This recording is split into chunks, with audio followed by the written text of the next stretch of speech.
Sweet. We'll just give it 2 more minutes here.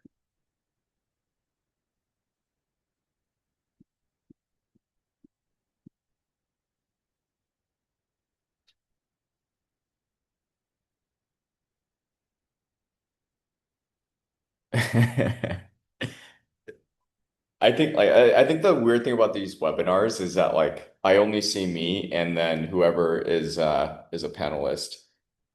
Sid, you see the chat function down there, right? Just to be sure. Yes. Okay, cool.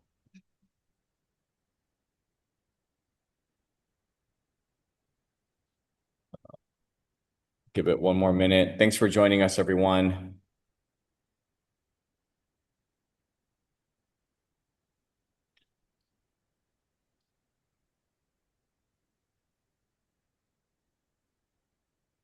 Yeah, so many familiar names. This is exciting. Okay, cool. Let's just kick things off. Before we begin, let me just briefly introduce myself. My name is Kevin, and I am the CEO and founder of Caprae. Since 2025, we've helped source DD and close about $50 million worth of deals. $130 million worth of deals has been closed since 2025, including all our members. Not all the deals we actually sourced. Sometimes we're, doing advisory or some level of due diligence that encompasses kind of like the larger number over there. And I think we started doing cold calls around June or July of 2025. We've done about 250,000 cold calls. This is as of March 31st. So I think since March, we have average about 12 to 13 human dials per week. So I think since then we probably added another 150K or something like that. So maybe I think we're probably closer to like 350 or 400K worth of cold calls now, which is pretty exciting. This is my team, guys. If you don't know, so I'm the CEO and founder. Zachary's my business partner. Herford's our principal. We have a bunch of deal advisors. Capre's been building a lot. We've been trying to build an entire ecosystem so that many of our searchers and clients, acquisition entrepreneurs can get support during due diligence and post acquisition. We take a lot of pride in building a community and an ecosystem. I used to joke with my investors that I don't build companies, I build cults. So many of you guys know what happened, given my background. But I'll pause that for another time. So this is our team. Someone who's new that joined our team is Eric Nelrich. He was a former chief of staff at Google. He was also my executive coach, one of the smartest individuals I've ever met. MIT, Stanford guy, physics major, and he's also helping us with leadership training internally at Caprae. We start doing monthly webinars and weekly office hours with Lisa Forrest and Sarah Andrews. We're gonna soon add Mitch and Rich from Banker's Edge. So for those of you guys who don't know, and the independent sponsors that are joining our call, their average deal size last year was 37 million. So if you end up running into a bigger deal, these guys can help you fundraise, whether it's equity or debt. So enough advertising. That's a little bit of a Capre. I'll take a quick pause here for any questions. Sid, is there anything on the chat? Nope, not at the moment. Okay, cool. So this is it. So 250,000 cold calls. So 250,000 cold calls seems like a lot. Like when I was a searcher, I remember I contacted about 11,000 businesses and I was able to get three LOIs. One ended up closing. Ironically, most of my search was via emails. Emails were working really well 2 or 3 years ago, especially during COVID. And ironically, my actual close was via cold call. So we sent out a couple of emails, didn't respond. I had an intern call the business owner. They got some engagement, and then I had to literally text and chase them down to close the deal. Some of you guys know I bought a data center services business, especially when the industry was hot. It was a lot of investors were skeptical about that, but What's interesting is that emails, at least from our assessment, is pretty much dead. What's been working well is some combination of cold mail, physical handwritten mail, or personalized mail, and cold calling. What's nice about cold mail is that you can actually just resize the handwritten note into a LinkedIn sequence, a text sequence, as well as a email sequence. So you can effectively kill four birds with one stone. Let me explain this data to you. So we get about a 3.22% positive engagement rate. Each business, we typically have about 2.5 numbers per business. And if you see the plus or minuses here, it's basically plus or minus from 3.22%. So if you look at Minnesota, for example, the positive engagement rate was about 2.42%. And then uh, total engagement is about 5.65%. So this means that about 40, I think something like 44% of the time, business owners are saying no when we do cold calls. What's also fascinating is that our UK searchers are just crushing. I mean, I don't know what's going on in the UK, but everyone, like our pickup rate is just so high. The positive engagement rate is really high. If you don't get like an owner meeting within a month, it's like really odd for us in the UK. So far we have three active searchers in the UK. We have three or four in Canada. Not sure if it's three or four, but Canada similarly as well. One of our clients was able to submit an LOI within 2 months, and I think they're going to close within the next 2 months or so. So they've already done the QOV and the due diligence. In the US, it's just incredibly rough. We're seeing a lot of there's definitely some correlation. Like the warmer states generally tend to do well. The Midwest is generally decent. Some of the northeastern ones, like the Massachusetts and Boston, Massachusetts, we've been doing terrible. I think it's because there's just so many self-funded searchers from there for such a long time. And going back to Spain, Spain does pretty well too, despite, a lot of searchers, saying that like Spain's been oversaturated. Based on our cold call data, it seems to still do pretty decent, at least in my opinion. Some of the states have too small of a sample size, like Nebraska or, like Wyoming, etc. So I wouldn't overweight those states. So it's been quite fascinating. So when we work with our searchers, sometimes when they're really struggling to get engagements, we try to start narrowing down some of the states and eliminating some of the bad ones so that we can optimize on our cold calls. Sid, I think there's a couple of chats here. Yeah, there are two questions. Yeah, let me grab that. How do I navigate this here? Um, where did it go? Sorry, guys, this is like hide and go seek. Where did the chats go? Um, can you just read out the questions, Sid? I think Yeah, that'll be better. Okay, sure. cool. Yeah. So the question is, one sec. The question is, was that 111,000 inclusive of all forms of outreach back then, email, phone, etc.? How many total businesses would you say you contacted? So that's a good question. So what is the first one? 111,000? Where did you get that number? I think they're talking about all the time that, we contacted people from back when we started in June, July.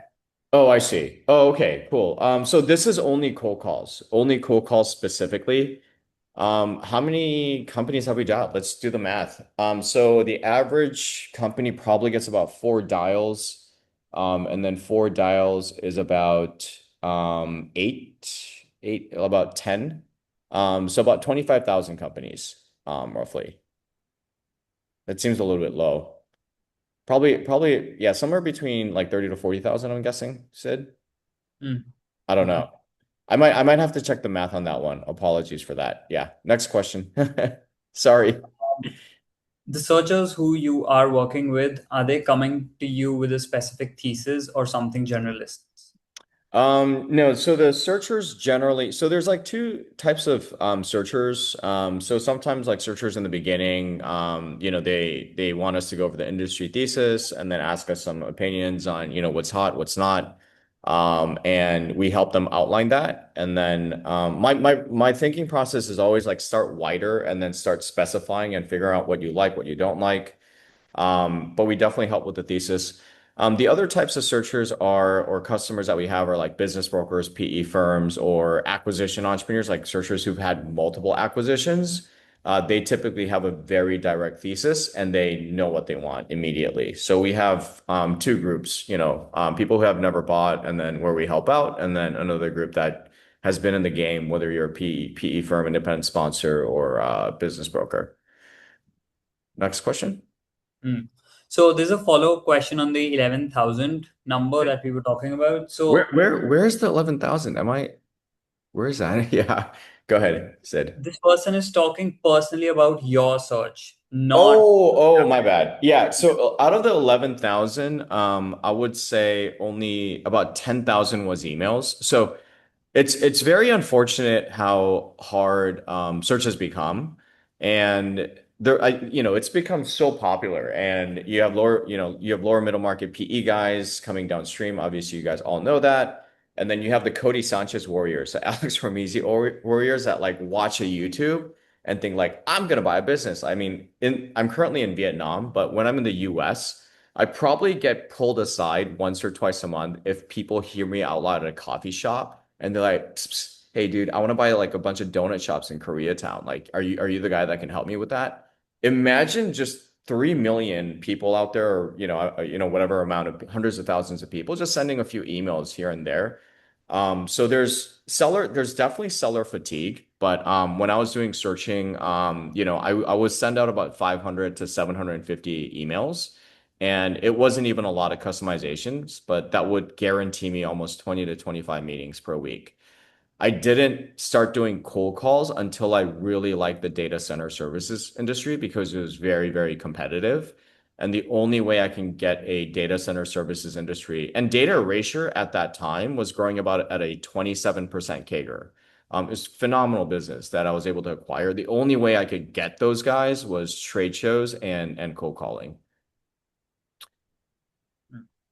No, no other questions, Kevin. No other questions? Okay, cool. We do run into bad numbers. We estimate about 18% of numbers dialed are bad. We spend an enormous amount of time on data cleansing, and we'll get to why in a moment here. So this is very important. So I will share you guys this, when after the webinar. But this is some of the industries. This does not include sub-industries. So if you're looking at healthcare, this includes, dental services, home healthcare services, a bunch of randos in there. It's very, very broad. We do also have a separate subsector data that we have that we share with our customers as needed. But towards the right, you're going to see the percentage of dials, and then you're going to see the probability of engagement. Now, you might look at this data point and think like, oh, okay, well, I'm doing, transportation and supply chain, and you're at 2.27% probability of a positive engagement. If you kind of look at that data and then compare it to, let's say, environmental services at 4.24, it takes us about 2.2 hours to get a positive response from a business owner. So then instead of getting, 10 meetings a month, you're going to maybe end up with five. That compounding effect, it might sound marginal, but over time, as you're searching, that's going to that's going to impact you directionally on how quickly you're able to close a deal. So it's not something you should ignore. If you can get like any kind of marginal advantage, especially in the US market, I would take that. Um, we do get, about like 56, close to 60, no, I wouldn't say 60, but like 56% positive, 58% positive engagement. So, most of the initial calls, we do use our junior callers, and I'll get to that in terms of like why we operate the way we do. But if you do go back and use a junior caller and then have a more senior person who's a better cold caller, call back in about a month, about 20% to 25% of the time, they can turn a no into a yes, into a potential meeting. So there's a little bit of a variance there. So this is pretty interesting. I think there's a couple pings Yeah. there, Sid. So there is a like similar question to what you just said. It's like, what approach do you use while doing a general cold call? Do you have a particular script that you found effective? Also, how do you handle the not interested people? Yeah, that's a great question. I'll start with the one that is really funny.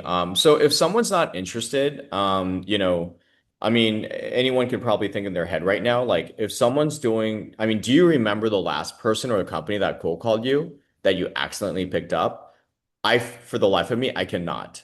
So typically, if you wait about anywhere from like 4 to 8 weeks. Remember, these business owners are a little bit older than us. They're in their 50s and 60s. They will forget who called. So you can maybe have a different dialer call, or you can call back again after about a 6 week cooling period, and then you can just pitch it again. So that's what we typically do at Capre. We ice the lead for a little bit, and then we just call with a different caller. So some of you guys who've used our service before are currently using it. You're well aware that 50% of our callers are British. So I swap out the American with a British guy, or we have a Canadian guy too, and we have South African guys. So and what's interesting too is that like I've had a couple situations where a business owner just didn't like to talk to me, and then a female caller called, and then they had a really good engagement. So sometimes it's not even based on your skill. Like a lot of business owners, they do get called by men effectively, and we've noticed that. What's been, oh, I should have added the accent part. British accent at the top, British male, or British female, and then British male, and then American female, American male, and then any female with any accent, doesn't matter as long as they're a female, is not too far off from an American male, like from the data that we see. So you could start playing around with accents if you have a team.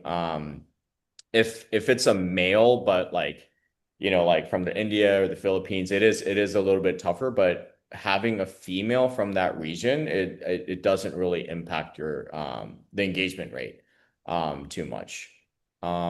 Next question. This had another question. Did you find any methods effective while doing cold calls? Oh, cold call script. So we've actually hired like 3 or 4 people from a cold calling not cold calling or call center background. And I hated it. They were trained to read off a script for 2 or 3 years, and no personality, just very stale conversations. I like my cold callers to be lively. I like them messing around with tonality, having a little bit of personality. It's okay to make mistakes. We have that kind of culture. So we do have a script, but I always remind clients like, hey, don't go too heavy off the script. I mean, they want authenticity, especially in this AI era. People want authenticity more than ever, I think. So I do have a script. It does help certain callers, like if you have interns, etc. It will help with the callers, but I would not overweight that and just be a little bit cautious of that. And one other question, what are the initial approach in cold email? Cold email. We're not covering cold email today. Are you sure you read that right? Cold email? Yes, it says cold email. Okay, so ask that question again. What are the initial approach in cold email? That like, so I think this is related to your background when you used to do 750 a month, right? It's a different era. I mean, what is the initial approach? I mean, you can use Claude. I mean, one of the things that we do is kind of cool. Like we use Claude and then we interview all our clients. For those of you guys who aren't aware, I have a media and journalism background. I used to have my own column for Ick magazine. I love sharing the story. The only A plus I ever got for undergrad and grad school and almost high school. I got an A plus in history in high school, but only A plus I ever got after that was an A plus in storytelling. So what we do is that we interview all our clients. You can use Claude and figure out a way to create like customized mails and emails to match your tonality and word choice. And then we try to trim that and try to personalize it. And then we go through human edits, for AI hallucination and, to avoid making it sound a little bit too much like AI. But I would try to use some combination of AI and deep personalization. Like, what are the commonalities? You grew up in the same city, work in the same industry. Referencing, common people hasn't really worked for me, at least. I tried that before, but yeah. But I think more importantly, though, if you're going to spend time customizing an email, please, please, please also use that customization for, customized LinkedIn. You can do a really nice LinkedIn sequence. You can use a tool called meetalfred.com. I think HubSpot also does, really good sequencing on LinkedIn as well. And then you can expand that, right, to do cold mail as well. And then some companies offer texting services, and we're looking into launching that next month.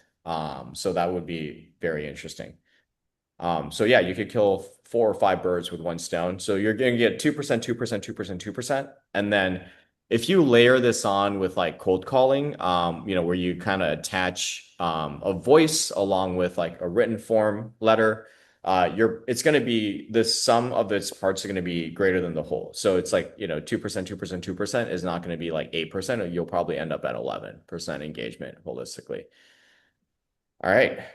Next, is there another question? One question. Yeah. As a searcher, so how directly should you go into a pitch? Like as a discovery call or the first initial cold call, how explicitly should you say you're looking to acquire the business versus something softer to open up and then talk about that? Oh, that's so good. That's such a good question. So I really like what I like about cold calling is that you get a really good sense of who they are. If you're like, I love studying people's like word choice, tonality, pace, like how quickly they talk to you. And I'm very, sensitive to that. Like I notice things really quickly. But if you do enough cold calls, you're gonna start getting a feel of when to be a little bit more aggressive and when to like kick back and like start gathering information. It takes some time to get good at cold calling. Fun fact, my first job was a stockbroker at E-Trade working at a call center. So I used to do something like 100 to 150 calls per day, placing trades for people who couldn't log in and place their trades at E-Trade. It's like the best job I could get during the Great Recession. I'm older than I look. I'm 41 years old. But when you're having that dialogue, you're gonna get a good sense. So think of it just like you're talking to a friend. I don't really get nervous when I get cold calls. I just think I'm calling Sid. I was like, hey, what's going on? One of my junior associates called you the other week. I'm the CEO and managing partner of Caprae. I'm just really excited about your business. I love the industry. I love what you have accomplished. If you start with that tone, and fun fact, if you can make someone laugh or giggle or chuckle within about 60 seconds or fewer, that is almost guaranteed to be a 5-minute call. So I try to like add a pun or some kind of joke within the first 60 seconds, just something. It doesn't even have to be a funny joke. It's the fact that you tried. So if you can throw in a curveball right in there, you're gonna do well. You're gonna get a pretty good sense.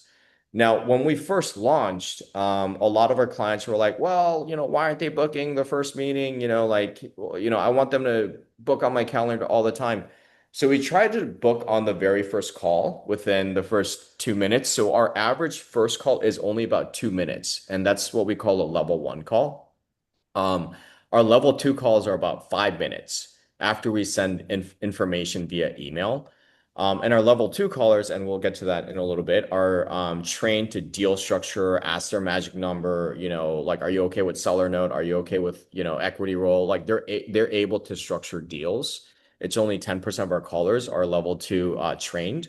But when we didn't have a cold call sequence, in tiered strategy, our meeting show up rate was only about 30%. So there's a lot of cold calling companies that say, hey, you could pay $200 per meeting or $500 a meeting, et cetera. The meeting show up rate when you force that is just atrocious. The callers are just focused on, booking the meeting, not really explaining the product. However, if you do that first call, spend just 2, 3 minutes, even if it's short, it's okay. Send over the information. You follow up the second time. Your meeting show up rate is going to be close to 70%, a lot more effective. So no need to get greedy. You're building a relationship. You're discovering seller intent. What's amazing about emails, what I loved is that there's intent. Someone has to click a button and actually book. Cold calling, you have to be a little bit surgical and intentional and just try to understand, kind of like the flow of things. It's a slightly different game than emails. And the more you kind of understand that nuance, the better you'll do. No Uh, other questions, Kevin. Cool. Cool, cool, cool. So this is pretty interesting too. We see pretty good engagement rates when the employee size is small, starts to drop off. And then we have a pretty good engagement rate when this year has more than 500 plus people. So it starts to pick up again, which is quite fascinating. Not sure why this is the case. Maybe if you're so big, you don't really have to do much. I'm not sure, but it must be nice. Running a 500 plus company and able to respond to cold calls. Business type, not too much of a variance there. I mean, majority of our calls are B2B. Obviously, I would say less than 2 or 3% is like B2C related. I wouldn't overweight this data point, but I thought it was still interesting to share. Any questions here? Nope, Yep. not at this time. This is really important, and this is a really nice setup slide for what I'm going to dive into. So let's say you're cold calling, and everyone's possibility of answering the phone starts at 100%. The time you call a second time, it'll drop to 78, 58, 41. So roughly about a 15% drop off each time you call them. And the reason is very simple. There's people who answer cold calls, like businesses that are dependent on answering the phone, whether it's because they run their business or, cold calling. So your pickup rate starts to diminish. So in the beginning, like our customers are like, well, I signed up for 100 hours a week. Why are we spending, 50 to 60 hours like enhancing data and making sure, you're going through the QA process? Well, because if you optimize for 90 hours of cold calling and only 10 hours of lead gen and data enhancement, you're going to call them like 25 times. And the results from like the ninth call and the 25th call is the same. So that creates, caller burnout, industry churn, stagnation in your search. It's so much better to call, or it's so much better for you to generate more leads, fill that ammo, and then try to optimize with the leads that you generate. So roughly for our customers, the best ratio is that for every hour of cold calling, we need about 10 new leads, somehow, whether it's from them or whether it's from our team generated, so that there's no drop off in the number of meetings and engagements that we have. So, we always try to get customers at least 5 to 10 meetings and engagements per month. And when we start to, weight this disproportionately, that's when we start to have a lot of trouble. Um, any questions? Now it's interesting. Some brokers I talk to, they dial people like 60 times. Like, yeah, that makes sense when there's a business where you absolutely want to target or a smaller niche. But if you've selected like 5 to 10 industries, the chances are it'll probably slow down your search rather than accelerate it. No questions? Nope, no Okay, questions. cool. Um, so this is what we do a little bit differently. And take a use this kind of like to design your cold calling team or your cold calling systems. So a lot of agencies, they're not transparent on pricing. Like we love to be transparent on pricing. I typically like if you have interns or people that you pay for cold calling, like I do not have any of our full-time cold callers call more than 20 hours a week unless they have special permission. Now my philosophy is we do a lot of different things, right? We do like everything from, due diligence, lead generation, email customization, etc. Like I want my callers to be smart and to be stimulated, and I don't want them to burn out. Like finding good cold callers is so freaking hard, guys. If you're running an internship program, about like statistically about like 1 out of 8 callers will just be like really good at calling. About another two out of 8 that are willing to try. They take about like 4 to 6 weeks to actually be good and consistent. And what sucks is that like they go back to school, right? When they finally become useful. You have maybe like a 6 to 8 week period where they're like somewhat useful. And then they boom, they just go for a paid internship or go back to school. And that's what's been troubling. So we pay our interns like 18 bucks an hour. Seems like that's been like the sweet spot. If they're a level 2 caller, for a level 1, I think it's 15 or 12 bucks an hour, depending on their tenure. But what's nice about having a flex schedule and not having someone call 40 hours a week, Monday to Friday, you can take out all the bad hours. So a lot of cold calling agencies, they'll have people call like Monday, Tuesday, Wednesday, Thursday, Friday. Like, why the hell do you want to call Monday? You do not need Monday. I'd rather have my cold caller like gather phone numbers or do lead gen for that Monday than call on Monday. Tuesday's been surprisingly good for us lately. I don't know why. Historically, our best day of the week has been Thursday. So those of you guys who hate cold calling or want to see some results, my favorite window has been around 9 to 12 Pacific time on Thursday. So if there's one takeaway from this meeting, try to hit that. That's been the sweet spot. Wednesday afternoon is pretty good too. Friday mornings are okay as well. But if you start getting into the afternoons, it gets a little bit murky. But what's interesting is that on a Friday afternoon, you might get that business owner that's willing to talk to you for like 45 minutes or an hour. And that's when you can like really build rapport. Um, Other stuff, I think that's a big takeaway from the slide. We really don't want our cold callers to burn out. My philosophy is happy callers get you deals. We also have like kind of like a daily scoring system for all our callers, so everyone kind of sees who's getting the engagements. Everyone's numbers are, posted on Slack. It's pretty cool. You also want to make it a little bit competitive if you're running a team, so that you could potentially create a culture where a little bit of competition is healthy and fun. Cool. I think there was a question, Sid. Yeah, there is one question. What percentage of positive engagements resulted from first call versus multiple calls? Ooh, I don't think we have that data. I can't answer that. Um, I know that from negative first call to positive cold calls for our advanced callers, it's about 20%. Um, is he asking like, because like, why would you call again if there's a positive? You know what I mean? Or am I? Or I the think first it's time they didn't more pick up, the about, second time they picked up?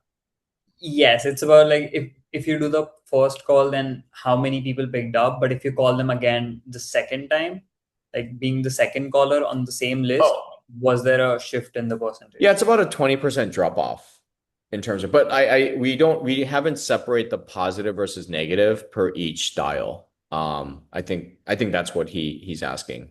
We didn't do that yet. Yeah. Yeah, that could be pretty interesting. Maybe we can run the data via Claude and figure that out. Okay. Um, any more questions? No. Okay. Um, so this is kind of like how we run our flow. So, and I think this could be very, very helpful for you guys. So we waste so much time on like doing that level 1 call. Level 1 call is basically, our level 1 callers are not allowed to force a meeting. It's just introducing the business. Here's what we do. Our managing partner, our founder really wants to talk to you. We're excited about your business because A, B, and C. They're only allowed to book a meeting on that first call if the owner shows intent or verbally asks. And the reason why is like, I don't want to get stuck with a 30% no-show rate and my client, or even for myself, I don't want to show up to a meeting doing all this preparation and then 66% of the time, no one shows up. So it's not really that exciting for us to just get that engagement to force a meeting. We want to nurture a relationship. After we send over information, because 91% of the time, we consume so much time on, that level one call. And level one call, this is why this is so important. When you're doing that initial call, you're going to have fax numbers. You're going to call, the owner's spouse, secretary numbers. You might call a switchboard that can never transfer you over. There's so many booby traps and drag time in that level one call. You want to kind of set up, more of a basic introduction in the beginning. You don't want to pay someone 80 bucks an hour to do that level one call. Now, there's some tech tools we're going to talk about in just a second. But figuring out to reduce this time as much as possible is the key into getting really good results into cold calling. Level two callers is primarily like 80% of our cold callers at level two stage have a British accent, been with us for at least six months typically, know how to structure deals. They follow up and say, hey, one of my junior associates, Joe, he sent over some information last week. I'm a senior associate here, Jim. My name is Jim. Just following up if you have any questions about the material. He mentioned A, B, and C, based on the last call. And that's when we go and structure the deal. So if you have like this kind of sequence, you're going to do so much better and it's going to be much more cost efficient and time efficient. Level three is when I call, or our principal Hereford or my co-founder Zachary calls. So this is when we help our clients. Sometimes we say, hey, I'm a strategic advisor for ABC Search Fund. We meet once a month to discuss some of the deals that we're looking at. We sent over an NDA a couple of weeks ago. Just want to make sure you had a chance to review. And then we come in. What's good about level three calling, at least for Caprae, is that me, Zachary Hereford, we've all closed deals. Except for Zachary closed a self-funded deal. I closed traditional and self, and then Hereford closed traditional and self. So when a seller gets stuck, like, hey, I don't want to earn out, or I don't want to do an equity roll, or I don't want to board, like we can jump in and say something like, hey, like I had that same issue when I was working with my seller the first time I acquired the business or the last time I acquired the business, or reference some of the deals that we're currently working on. It helps a lot for our first time searchers, whether you're self-funded or traditional, to have a that level three caller with you. And once a month or so for some of the accounts that are having some conversion rate issues, like we just jump in SWAT team style, spend a couple hours and try to just book meetings left and right. And we're pretty efficient. In my case, when I'm doing a level three call, I book a meeting once every like 40 to 45 minutes or so. I do have some dry spells just like everyone else, but because the person that's picking up at this point, at this end of the funnel, they are a phone picker upper person. So we believe at Capre about 20% of business owners are phone picker upper people. And as long as you can call them a few times, you will eventually get them. And because these are pre-vetted at these multiple stages, like every time I do a level three call, like the pickup rate something like 40% or something like that. It's incredibly high because they have a habit of already engaging with a couple of their teammates. Now, most agencies, what's very interesting, and we've done a lot of research. I had no idea I'd be managing a cold calling service when I first launched Capre. It's quite a detour, but I'm a very intense guy. Some of you guys know that. And when I do something, I don't like to do it unless I become the best at it. And yeah, this is like Neanderthals versus Homo sapiens. Like a lot of these cold call agencies are so old and antiquated. They'll hire an SDR, they put them 40 hours a week. They stay maybe anywhere from 2 months to 2 years, but just constantly churning and burning. And going back to that reference, hiring people from like cold call centers, or cold calling call centers or cold call agencies. Yeah, we hired three. None of them worked out. All zero because they were just so script oriented. And when it came to like a little bit more sophistication, it just didn't work out. And we've had a lot of luck with interns because although they're inexperienced, they can hit that other gear from an intellectual standpoint. They can learn really quickly. It does take, 4 to 6 weeks to really ramp them up. But once you get them ramped up, their ceiling is so much higher than a professional cold caller. It's not even fair. So I do invest a lot of time in developing young talent all the time. But if you can kind of sequence this out, like this could be, quite advantageous for you. Sid. Yeah. Question first is, can you talk more about how do you handle gatekeepers? Ooh, that's a really good one. I've had less than like less than I would say like 3% being transferred from a gatekeeper to a business owner. And this leads to the next one. This is one of the reasons why we don't necessarily like robo dialers and parallel dialers because it only takes one sweep to kind of see if they transfer the calls over. But if you just do a robo dialer and parallel dialer, you're probably going to miss it. So a gatekeeper is like I put a level one caller there, like a more junior person. And then if there's an engagement, we flag this person as a phone picker upper account. And then once you go back to the phone picker upper account, we were able to then follow up with more of an advanced caller. Mm. By the way, I was running the math in that first question. So we did about like 120 to 150,000 businesses that we reached out to because the times three was already baked in. So I was calculating that in my head. Yeah. Yeah. Okay. So for the gentleman or gentlewoman that asked that question, yeah, but somewhere between 120 to 150, back of the hand napkin math. Yeah. Okay. Any other Do you questions? Yeah. do you leave voicemails? If so, what's the message that you generally leave? I do not like to leave voicemails. I personally don't like to because I always believe, in any kind of meeting or engagement, whoever talks more is the loser. And if I can't get a sense of their tone or how they respond to saying like, "Hey, I'd like to, buy your business," or "I'm interested in a strategic investment opportunity," like however way I pitch it, if I don't hear their tonality or their word choice, like I don't I don't like it. Me personally.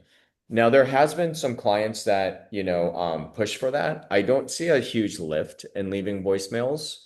Now if you've sent, a handwritten letter, LinkedIn message, or you have a LinkedIn relationship, I do think voicemails could make sense, but I would never do that as like that initial touch point.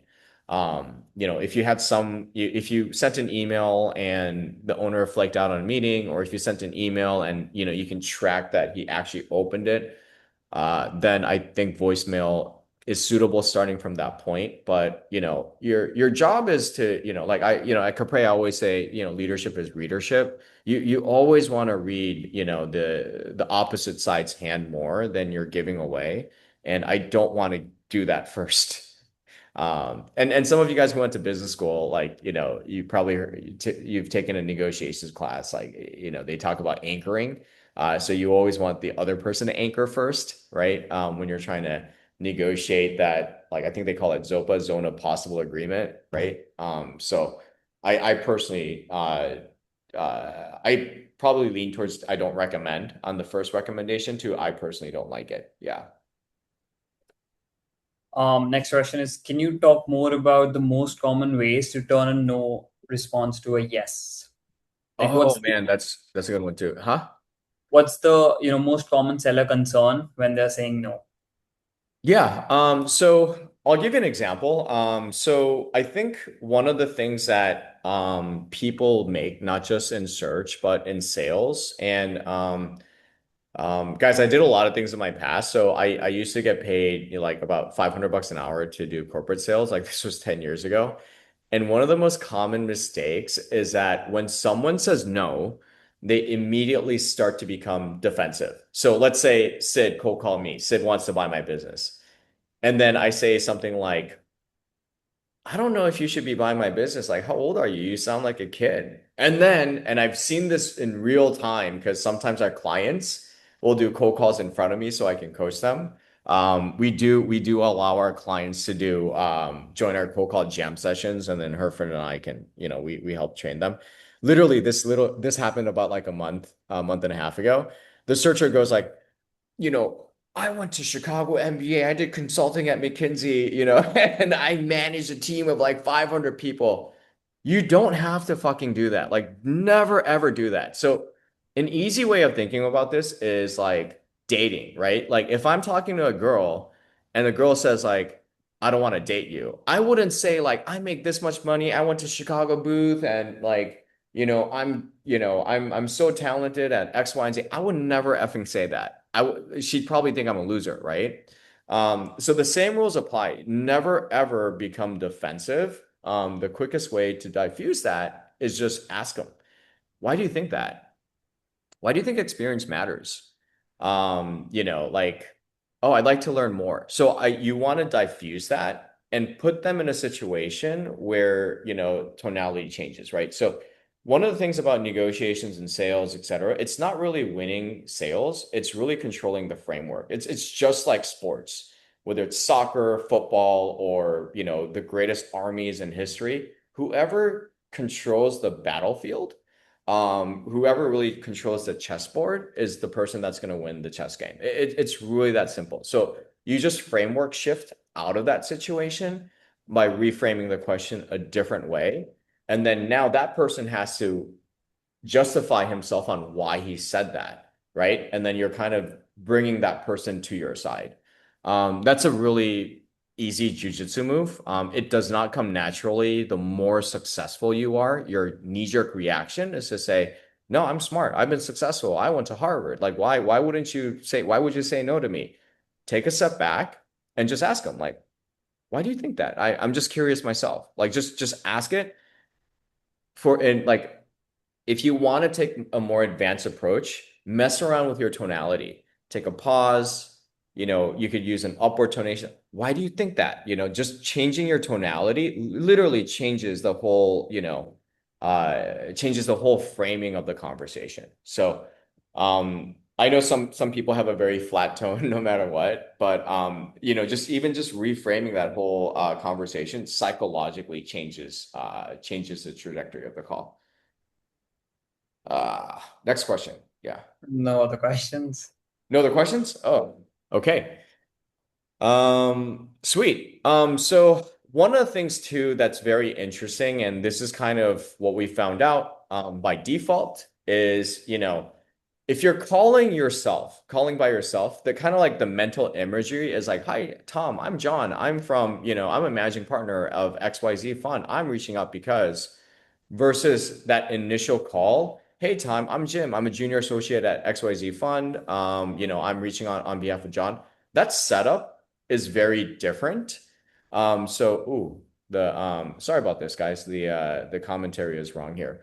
But you want to kind of be a little bit conscious about that. A lot of people put a little bit too much emphasis on first impressions. I think my philosophy on first impressions is that, like, you have to overweight it if you don't know how to recover from a bad impression, right? If you can recover from a bad impression, you can kind of like, you have multiple first impressions. But for those of you guys who are a little bit more brand conscious or want to sound a little bit more elevated, like, I would really train like one really good executive assistant, VA, or an intern that could like set up that initial level one call, so that it doesn't sound like you're like a one-man shop. And this is something to think about as you're designing your cold call system. Um, Parallel dialers. So this is really interesting. So I'm not like a massive fan for parallel dialers. Excuse me. Parallel dialers is when you can have like anywhere from like two calls running at the same time to 10 calls, maybe even 15. I'm not sure, but like a healthy amount is like 3 to 5 dials at the same time. Some companies that I talk to, they have all their callers do up to 10. But I think the problem is like, and I've seen it with their callers, sometimes, when an owner asks like, "Hey, where are you calling from?" Or, um, what industry are you looking at? Like they get really confused. So if someone's like an advanced caller, like, so our top 10% of callers, we're okay with using some level of parallel dialing. You're gonna save about 30 to maybe up to 40% of your time savings, but this is based on how good your caller is able to react. What's nice about parallel dialers is that most of these apps will have like the LinkedIn and the website pop up as they're answering. But the downside is that it's going to cost about $200 per person. So whatever that wage cost is versus that, parallel dialer cost, you have to kind of bake that in to see if it's worth it or not. for you. We typically don't use parallel dialers on our side because we don't really need it because we have a level one, level two, level three system. But if you're using a level two guy that you're paying like 20 bucks an hour and your level one guy's 10 bucks an hour, and you don't want to pay that 10 bucks an hour, like I think a parallel dialer completely makes sense. Um, so I do recommend it based on the strength of your team. Any questions on this? No? Nope. Okay, cool. All right. So robo-dialers, this is what really cool. There's all sorts of robo-dialers in the market. They could do about like 1,000 calls in like 5 minutes. We thought robo-dialers were very, very helpful. And we actually built one ourselves. So we're gonna demo this for the first time. And prior to this meeting, we got all your personal cell phone numbers, and we're gonna robo-dial you guys right now. The beauty of robodialers is that it could weed out fax numbers, identify male or female, but it would not know if Kevin answered the phone or Sid answered the phone because there's no data on that person in the system. So you could do about 1,000 calls, kind of do your pseudo version of a level one call, get rid of that, and then be able to reduce like 14 to 20 hours. So we did like the robodialer. We do see it as a intent signal, meaning this is a phone picker upper person. We do run it every now and then, especially if an account or an industry has a suspiciously low pickup rate. We have our robodialer system running. So Sid, you want to do a super quick demo and then call everyone on this webinar? Yeah. Okay. Sure. So let me know once my screen is visible, Yeah. Kevin. Okay. So here is the dashboard and basic analysis of what we get out of it. So you get the humans that picked up actually. So it's not only this number is validated, verified or not, but humans who actually are going to pick up the phone when you call them again. So I'll just quickly run the tool. So this is you can upload a CSV file here. I'll just get this.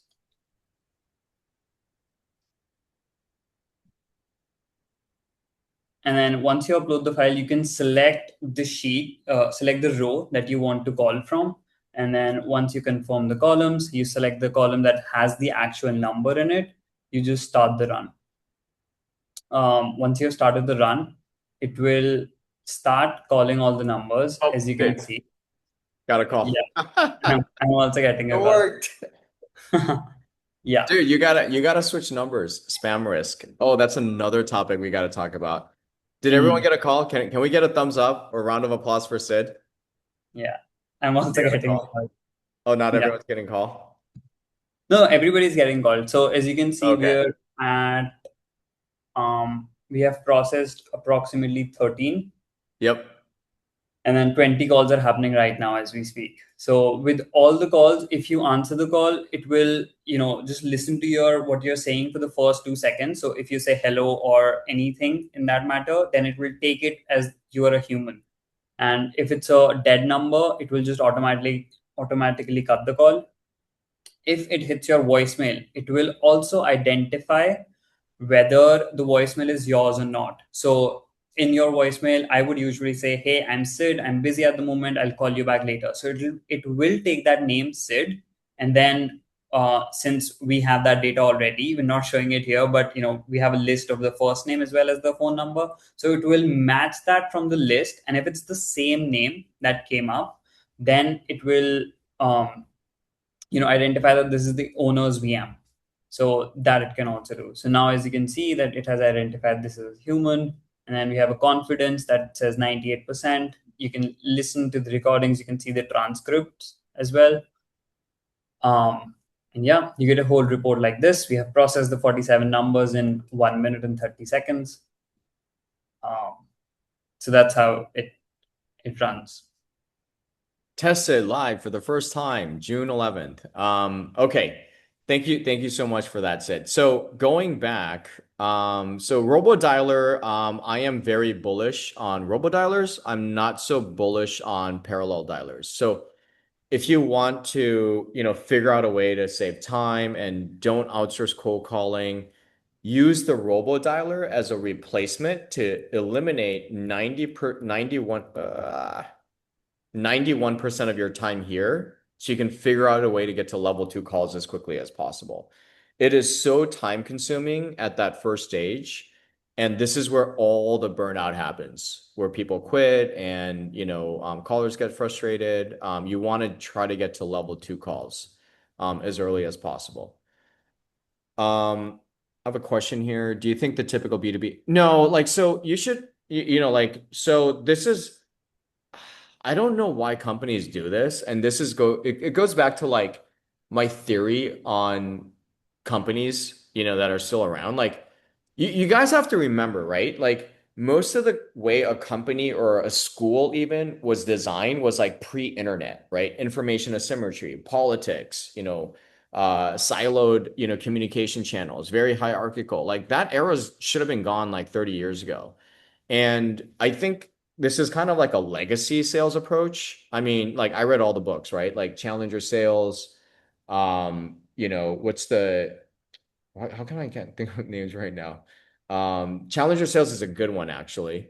Like Who Moved My Cheese, Dick Tracy, Art of the Deal, all these Zig Ziglar is a big one, people make you read. I cannot stand all those books because they have such a cookie cutter format.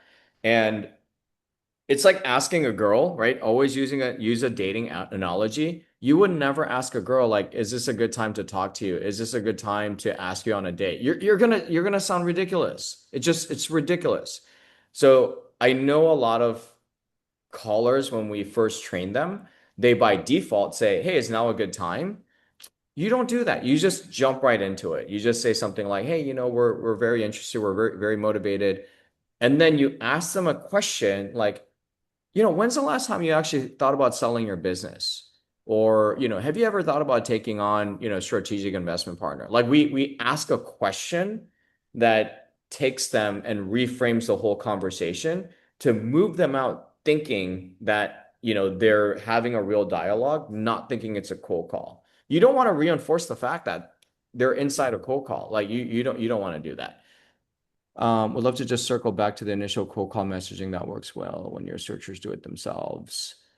Um, I think when I was doing it myself, same thing. I just kind of ran with it. Like, hey, oh, the caveat is I typically like to say I don't usually do cold calls.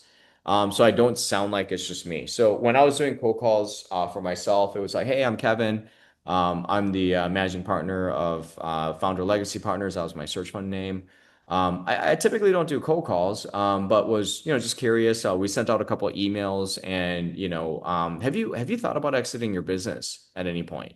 I would just start off something like that. You always want to reframe.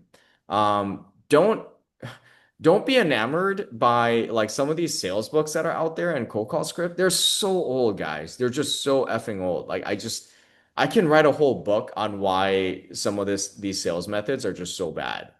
So I would not do the permission based and try to reframe. Like a lot of sales negotiation, deal closing is just reframing and framing. It's kind of very interesting. Like I'm into military history. Like you think, like some of these great battles, like Battle of Waterloo or, you know, maybe not Stalingrad, but gosh, I'm so like dead today. Anyways, all these great battles, right? It's just months and months of generals like repositioning. The battle like lasts like maybe 1 to 3 days, but they're constantly repositioning to get the upper hand.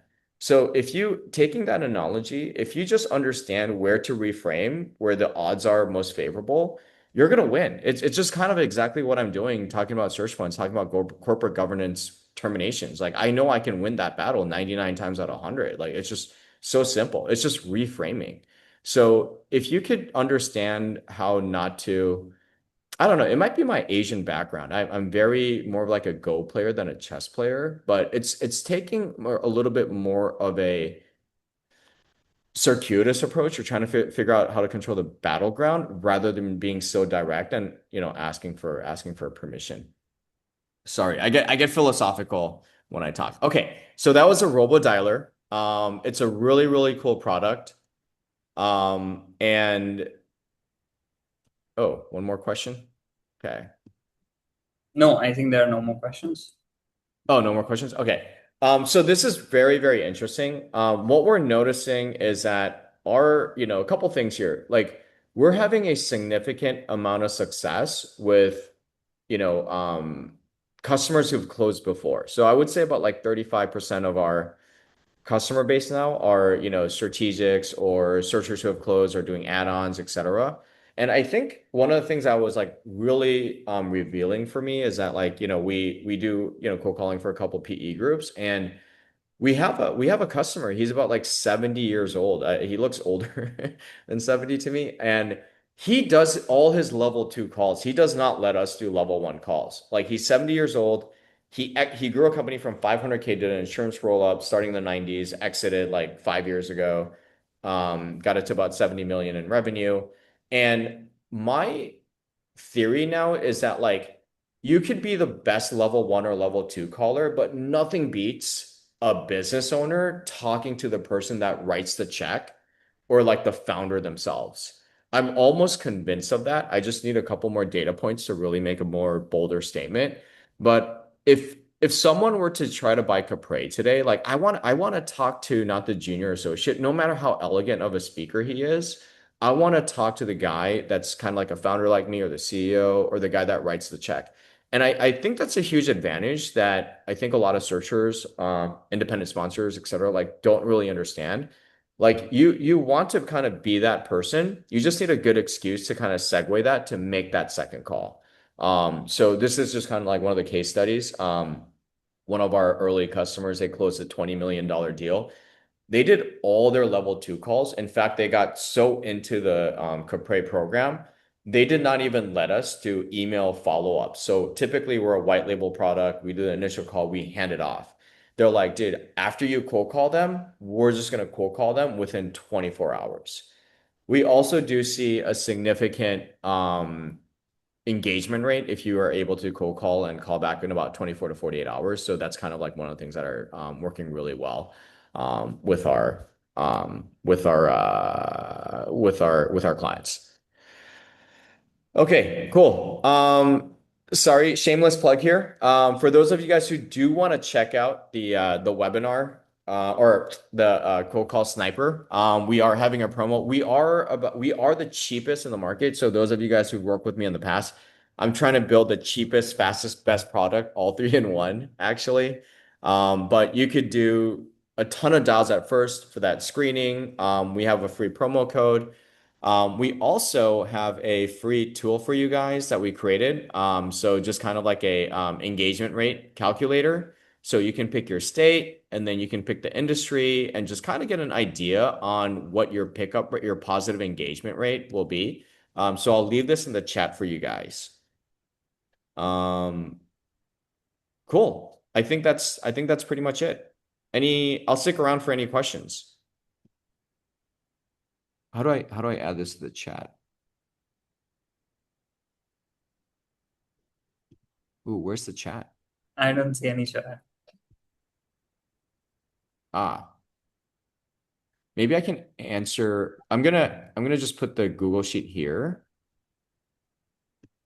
on the I'm gonna just answer it and then maybe yeah, I don't know why there's no chat. Maybe I screwed that up here. Or maybe it's just this one. I can just answer it over here. Okay.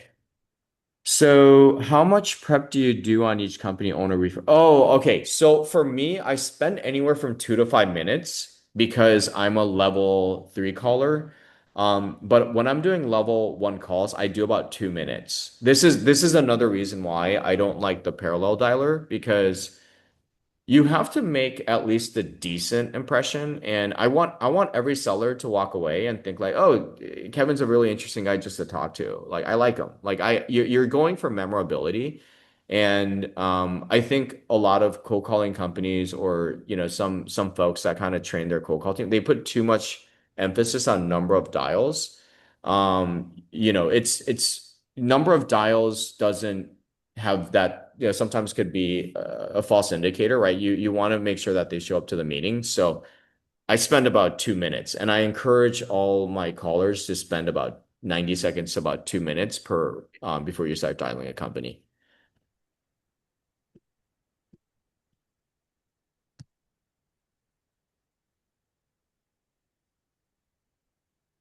No more questions? Everyone's still here. Like not many people left.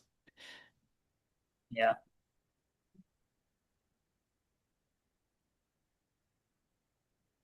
Okay, well, I guess that's it. If there's no more questions, guys. Well, thank you so much for showing up. Had a lot of fun preparing for this. I will follow up with a recording if you guys find it useful. If any of you guys need support on searching, you guys know where to find me. But yeah, thank you so much, everyone, for joining us today. Yeah. Thank you Okay, guys. Bye. cool. Thanks. Bye.